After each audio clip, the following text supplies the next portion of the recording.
I am Henry Schulman. I am the Giants beat reporter, for the San Francisco Chronicle. And I'm the co-host. My co-host today is Jorge Castillo, who's the Dodgers beat writer for the LA Times.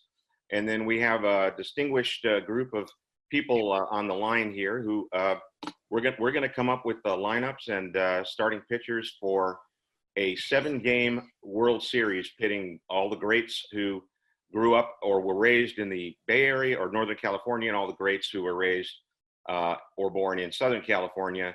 And Jorge, why don't you start by letting us know who you have here from SoCal? Yeah, so as Henry mentioned, my name is Jorge Castillo, Dodgers beat reporter for the LA Times. I'm here alongside Houston Mitchell, assistant sports editor here at the Times. Will be managing the team once this gets going next week. It's a 34-man roster. Dave Roberts here today to pick the starting lineup, the 3-man rotation. He thought about this long and hard. I know that for a fact. Different lineups depending on starting pitchers. He's all in. So this is going to be a great little project experience, something like Henry said, something different for you guys. An opportunity to maybe have some kind of semblance of baseball, and an opportunity for Dave and Gabe to present some lineups. They haven't done that in a while, a couple of months at least, right? From March 12th, March 11th. So a chance to do something a little different here to make it feel like it's baseball season again. And, a month and a half, we might actually have some real baseball. In the meantime, let's do this and have a little fun with it. So I have Giants manager Gabe Kapler, who is in his first year with the Giants and was supposed to exchange real lineup cards with Dave Roberts on March 26th in the season opener. And I also have Bruce Jenkins, my colleague at the Chronicle, a columnist. He's the representative from Malibu, used to be. And Bruce is the one who kind of devised this whole series, the whole concept. And if you could just kind of briefly, Bruce, let us know what the genesis was and how this is going to work. Well, with APBA, you every year you get seasons. You get the last season. I think I got my first season from my dad in 1960. So I'm playing along, seasons, and it's all great. And you can do things like, let's replay the 1989 World Series. Maybe there won't be an earthquake, stuff like that. But I got kind of tired of just the teams as they existed. I started thinking more like all-star teams. And APBA can create an awful lot of stuff for you. And I finally came up with this idea. What about the all-time Northern California against Southern California based on they grew up, not necessarily where they're born, but where they grew up, which gives you Jackie Robinson from Pasadena by way of Georgia, and Frank Robinson, East Bay by way of Texas, or wherever he's from. And Houston, you have been an APBA player. You know all about this stuff, right? I have. I've been playing since 1980, and they would be remiss if I didn't point out that if you call it APBA to them, they will get mad at you. It's APA. And I've been playing for a long time, but no one's here to listen to me prattle on. I'm looking forward to any advice Dave can give me to make sure the Southern California team comes out ahead in this. Okay, well, we got 100,000 people from both readers of the LA Times and San Francisco Chronicle who voted to create two 34-man teams with three players at each position, including a DH. Plus, I believe it was something like, 10 pitchers and maybe 10 pitchers and 10 outfielders. So what Dave and Gabe were graciously allowed are doing is they're going to pick the starting lineups for Game 1 and the first 3 starting pitchers, and then Bruce and Houston are going to play the games, and then it'll all be done in one night, and we'll have stories in the paper and online saying who won. Right now, we're going to flip a coin to see who this is going to be a 2-3-2 format, just like the real World Series. So we're going to flip a coin for the home field advantage. And Jorge, since I have the coin. No, have Dave do it. Heads or tails? Dave? Okay, Dave. Dave, who I'm covered, heads or tails? Tails. It is heads. So the Northern California team will be the home team. So as we do this, we'll get Dave's team first. And why don't we start with the starting pitchers for Game 1? I'm gonna go with Drysdale, Don Drysdale. Eddie Myers Drysdale is a good friend of mine, but this is not a sentimental choice. I feel good about Drysdale starting Game 1. Okay, and Gabe, this took a long time to figure out, but who's going to be your starting pitcher? Yeah, we're gonna go with the big unit. We're gonna start Randy Johnson.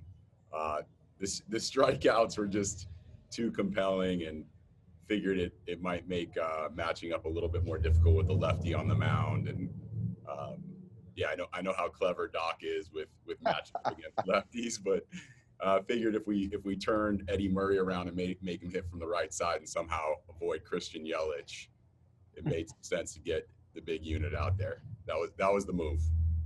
Okay, and what we're going to do first is we're going to go over this position by position first, and then at the end, the managers will give us the batting orders. And what we'll do is, starting with Jorge, we're gonna read the list of the players who won the election, who are on the team at each position, and then we'll ask the managers which one they picked and why. So, Jorge, if you wanted to start at first base, who were the three first basemen who were on the team? Yeah, so the three choices Dave had to make, I'm not envious of his position here, were Eddie Murray. So one thing to keep in mind here, guys, people watching, is this is from one specific season. You know, this isn't over the course, of a guy's career. We got the Mark McGwire, obviously his 98 season, changed baseball, kept baseball, while some people argue, alive. 70 home runs that year, obviously. And then we got Wes Parker of the 1970 Dodgers. And another reminder, he made his lineup specifically against the left-hander, Randy Johnson. So that's something else to keep in mind. Dave was on it. So, Dave, what'd you choose? So, yeah, before you guys go crazy on Twitter, there is a DH also involved.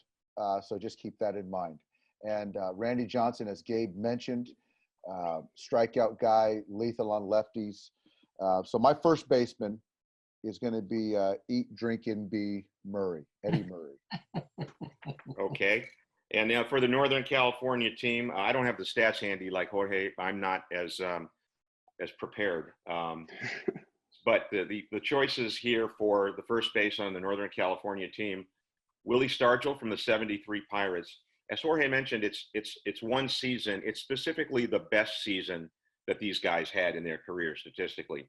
His choices were Willie Stargell, Keith of the 73 Pirates, Keith Hernandez of the 79 Cards, and Bill Buckner of the 1980 Cubs. And Gabe, you went with who? Yeah, those are some really difficult choices, but Willie Stargell in his best year was an absolute animal. So this actually turned out to be a pretty easy choice, and he's going to slot right in the middle of our lineup, give us a chance to stagger some right-left and make it a little bit more difficult to match up against.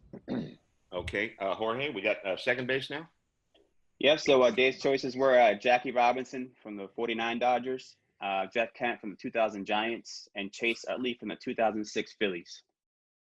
Obviously, as Gabe mentioned, we also have some great choices. There's nothing wrong with any of those guys, but I chose the man from Pasadena City College, went to UCLA, and then went to Brooklyn, went to the Dodgers. So none other than Jackie Robinson. Wow, I think he would have made a good bench guy, but okay, you're the manager. He would have been good coming off the bench for sure. Yeah, he would have looked good coming off, pinch running, steal a base. All right, for the Northern California team, the second baseman, and I'm actually reading these in order of how many votes they got among the 100,000 people who voted. But of course, the managers, Gabe and Dave, were free to pick whomever they want. They weren't bound by who got the most votes. Second base for Northern California, we have Joe Morgan from the 76 Reds. We have push 'em up Tony Lazzeri from the 1929 Yankees. He was part of that great lineup with Gary Ruth, all those guys. And then Dustin Pedroia from the Red Sox, who grew up in Woodland, which is a little town about an hour and a half northeast of San Francisco. So, Gabe? Yeah, Henry, this one was pretty easy too. It's Joe Morgan. People forget what an incredible, well-rounded player Joe Morgan is. I think you look at him and he's a little bit undersized, but the dude could bash, hits homers, gets on base, plays in the middle. Yeah, this one was easy as well. Yeah, so at shortstop, we got Ozzie Smith of the 87 Cardinals. Didn't hit a home run that year, but obviously plays great defense. Nomar Garcia-Parra from the 2000 Red Sox. The year hit 372. And then Alan Trammell of the 87 Tigers. Love them all, but I went with Nomar. I think that you're talking about that starter for game one for the NorCal team and the unit. you got to try to find a way to slug that guy. Gabe's choices were Troy Tulowitzki from the South Bay, Jimmy Rollins from the East Bay, and Joe Cronin from the 1930 Senators got some love here. So who's going to be the starting shortstop, Gabe? Well, let's start with pointing out that I might get a little pushback from Craw on this. Imagine he's going to be watching carefully here, but yeah, this was too low for me. Although this was tough. J-Ro is such a good all-around baseball player and such an igniter at the top of the lineup. But here it was too low, just given the all-around player that he was at that time and the numbers he was putting up for the Rockies in a pretty friendly hitter environment. Okay. Now we have the hot corner, third base. So at third base, we got George Brett of the 1980 Royals, hit 390 that year. Eddie Matthews, 1953 Braves, and Nolan Arenado of the 2017 Rockies. I went, again, understanding that the big unit, I went with Nolan Arenado. I think that George Brett, Matthews, tremendous players, Hall of Famers, but I think that if you're talking about 97, 98 with the slider that comes from, seems like the first base dugout. I've been in that box against that guy. Lefties don't slug them. So I think that you look at what Nolan does against left-handed pitching, gets on base and slugs them. So, and you're not gonna find a better third baseman. So Nolan's gonna get this start against the unit. Gabe, we had three choices at third base here that the fans voted: Carney Lansford, Ken Caminiti, and Stan Hack from the 1938 Cubs. Yeah, Henry, thank you. We went with Caminiti here, and again, this is kind of like Doc's lineup. He's got some guys that had huge years, and maybe if it was going for the entire career, he would have made different choices. I felt the same way, but with Caminiti, he's just so tough. There's stories out there about him being sick on certain days during that magical season and him getting IV and trainers telling him not to go out there on the field and play, him ripping the IV out of his arm saying, "I'm playing." And we needed a little toughness. And so Cammy gets the nod at third base. Yeah, so catcher, we have Gary Carter of the 1984 Expos, Lance Parrish of the 1982 Tigers, and Bob Boone of the 1988 Angels. I went with the kid, Gary Carter. He's going to be the battery for this entire series. Oh, wonderful. That's There's a little inside dope for Gabe. Yeah, you have a little information there, Gabe. We can get, Henry. Okay. The catcher for the Northern California team, we had Ernie Lombardi, the schnoz from the 1938 Reds, who was at the time considered the slowest athlete in human history. We also have Stephen Vogt. He was a great hitter, though. Stephen Vogt from the 2015 A's, and Joe Ferguson from the 1979 Dodgers, a guy I rooted for as a kid growing up in LA. So who's going to catch the big unit in Game 1? Yeah, Henry, that's going to be Lombardi. So Stephen Vogt, because we love the emotional leader that he is. This actually turned out to be a hard choice. And I'm going to be open. I didn't know much about Lombardi at all. I had to go back and research him. But in his best year, he had that 418 weighted on base average. I don't care how slow he is. He's in the lineup. In the outfield, there were 9 outfielders who made the team. And I think even the Southern California team would admit that the Northern California team is pretty stacked here. But Jorge, if you wanted to kind of quickly rattle off the 9 outfielders who will be on the team, and then ask Dave which 3 he picked. Yeah, so first off, Ted Williams, 1941 Red Sox, the year he hit 406. Tony Gwynn, the 94 Padres, the year he hit 394. Duke Snider from the 54 Dodgers. Christian Yelich from this past season, the 2019 Brewers. Fred Lynn from the 79 Red Sox. Ralph Kiner from the 1949 Pittsburgh Pirates. Dusty Baker from the 1980 Dodgers.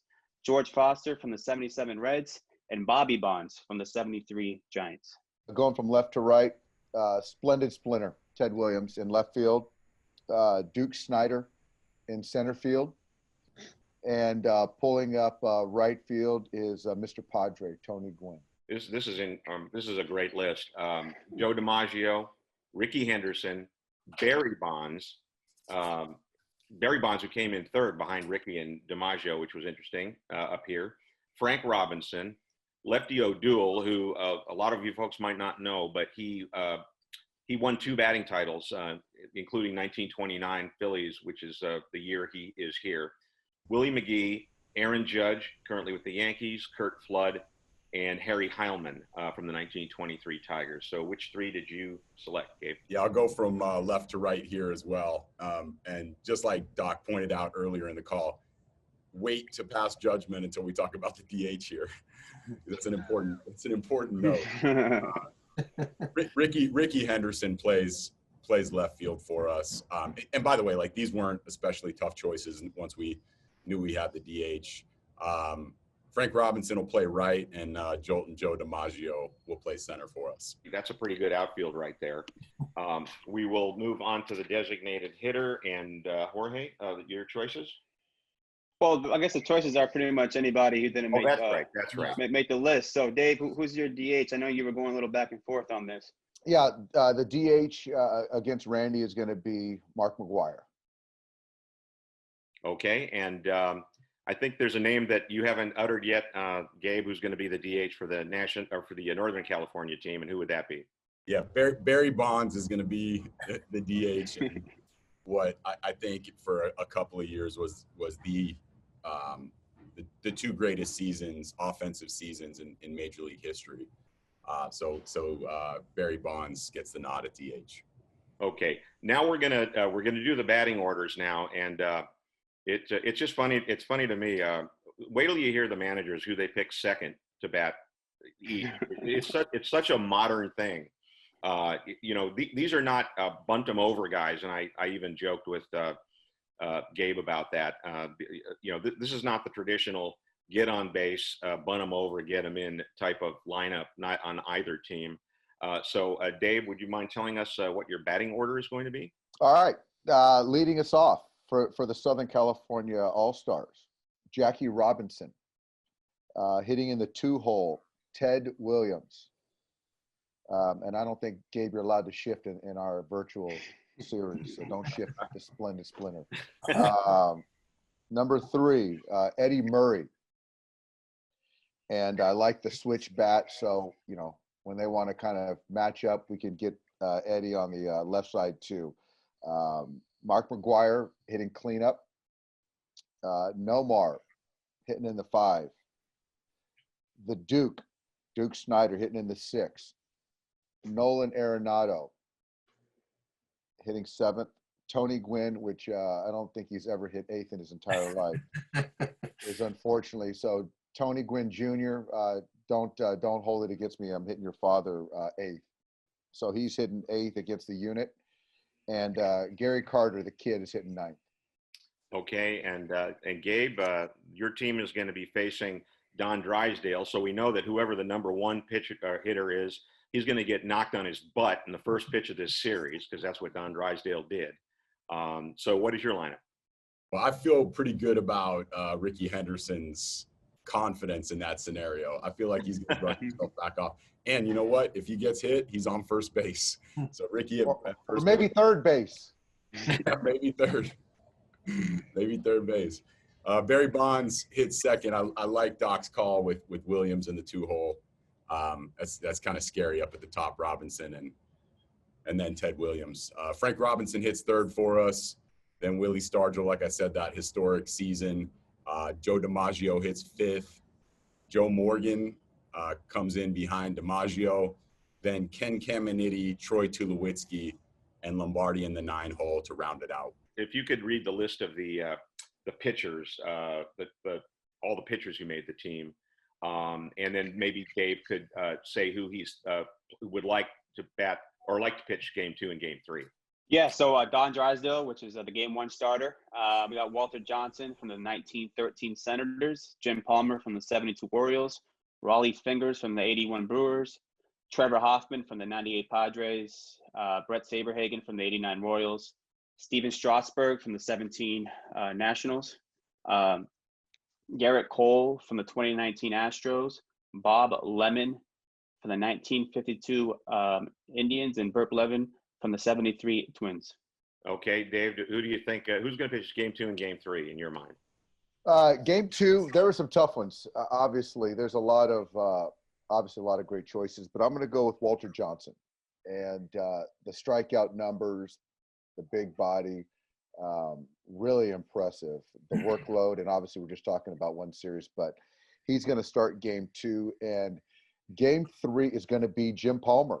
And I think that I kind of toiled between some guys that are more modern day, Garrett Cole being one. But I think that I'll take the 100, sometime later in the game before we get to, Raleigh and Trevor time. All right, the 10 National League pitchers, Randy Johnson, who's going to start game 1. We have Tom Seaver from 71 Mets. Randy Johnson's from the 2002 D-backs. You have Dennis Eckersley from the 1992 A's. Now, Eckersley was a starter at one point, but this is a season where he was, I believe, perfect or near perfect in saves. One of his teammates, Dave Stewart from the 90 A's, is on the team. Lefty Gomez, one of the great World Series pitchers ever, 1934 Yankees. Dave Righetti, also a starter and a reliever, but in this case from the 1986 Yankees, when I believe he was still a starter. Or no, he was a reliever by then. CC Sabathia from the 2007 Indians. Tug McGraw from the 1972 Mets. Mike Norris from the 1980 A's, and John Wetland, closer of the 1993 Yankees. So, Gabe, after we see big unit in game 1, what do you think we're going to see in game 2 and 3? We're gonna see Tom Seaver in game 2. I'm not gonna go too deep into Tom. I feel like his numbers and his history speaks for itself. My third choice was CC Sabathia, and this one's probably going to be a little bit more controversial given all of the great pitchers on that list. But I had a chance to play with CC and against him quite a bit, but with him in 2008. So in that prime period, 2007, 2008, and there wasn't a guy that wanted the ball in a bigger moment. I mean, this is a guy that thrived in the spotlight and put his teammates on his back. So this is very similar to the Ken Caminiti discussion we had earlier. You need that guy that wants the ball in the biggest moment and thrives in that situation, never gets tired. And CC was that guy for me. 07, 08, he was a beast, and CC gets a nod in game 3. Bruce Jenkins, Houston Mitchell, you've heard the teams that you're going to be managing. And the way it's going to work is Bruce and Houston will manage the teams as the computer simulations go on. They'll be making substitutions. And as I understand it, because the fans voted in the 34 guys, the one sort of non-old school thing is that you guys are going to try to get as many of the 34 guys in at some point in the series, one way or the other. So Houston, as the visitor, what do you think of your team? Oh, it's a great lineup. I think it's a lot of pressure on me now to make the right move so this team can win. Doc has set me up perfectly. My question for Doc would be some advice I need here. Late in the game, we got a lead. Do we bring Ozzie in for defense over Nomar? And the other thing is, Fingers or Hoffman, who would you favor as the closer among those two? Because those are two great closers. I love Houston. I love the questions, and I do think that Nomar's never been defense for as a shortstop, obviously, but you don't get any better than the Wizards. So with the lead, hopefully Nomar took his fourth at bat, then here comes the Wizards, certainly. And for me, kind of Trevor, I played with him. This is a guy that prepares like no other. He's a strike thrower. The changeup is lethal, and understanding that these guys haven't seen Trevor, I just can't go outside of Trevor Hoffman. So that's my choice. That's a great question to ask Gabe as well. I mean, the list of relievers that you have for the ninth inning, Dennis Eckersley, Dave Righetti, John Wetland, all great relievers in their prime. If you had your druthers, who would you like Bruce to close out games with? I'm going to go with Eck. So I feel like Eck learned from 1988, and the home run that Gibby hit off him made him a better pitcher, and I'm excited to have him closing out games in the ninth. Okay. Jorge, do you have any questions for your guys? No, it just I guess it's sort of a question, but Dave and I were sending texts back and forth for a little bit here.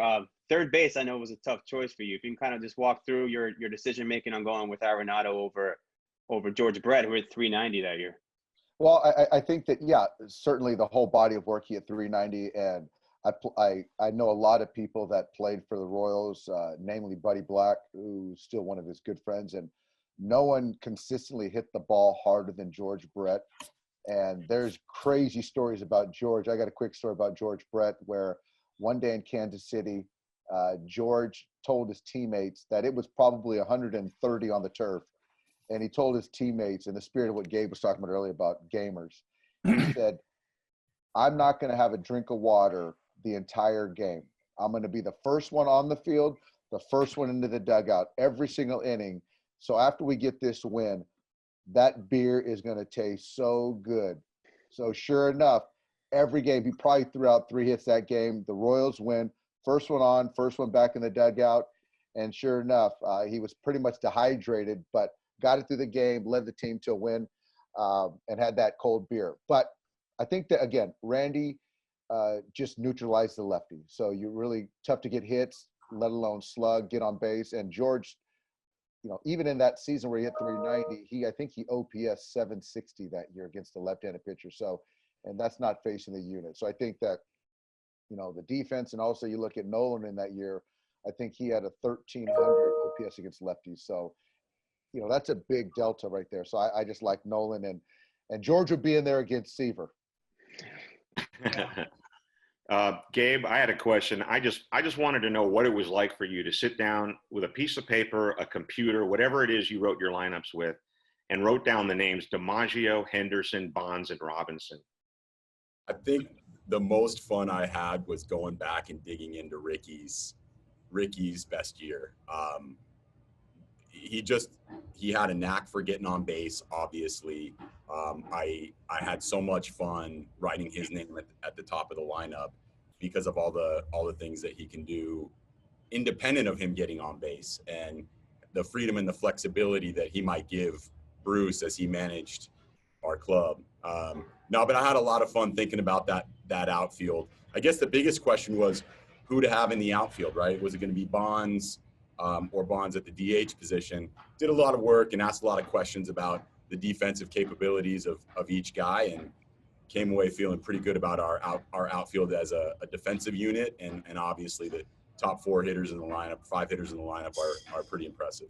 I want to thank all of you, and especially the managers, and just want to say to the fans who are on here and who will be listening to this on podcasts and whatnot, I can absolutely assure you that Gabe Kapler and Dave Roberts were really into this, and there was some sort of regular season gamesmanship going on in here that I might write about at some point. And it's good to know that both teams are in the hands of people who managers who are just, if they get into something, if they're asked to do something, they don't do it half blanked. You know, they are really into it. So thank you guys. And I want to thank everybody for joining the Zoom. And Bruce, when are the games going to be played? May 26th, we're going to play the whole best of 7 in one night. The games do go pretty quickly, so don't think it's going to be settling in for 4 hours. Okay. I want to thank my co-host, Jorge Castillo, and I hope everybody here has a good afternoon.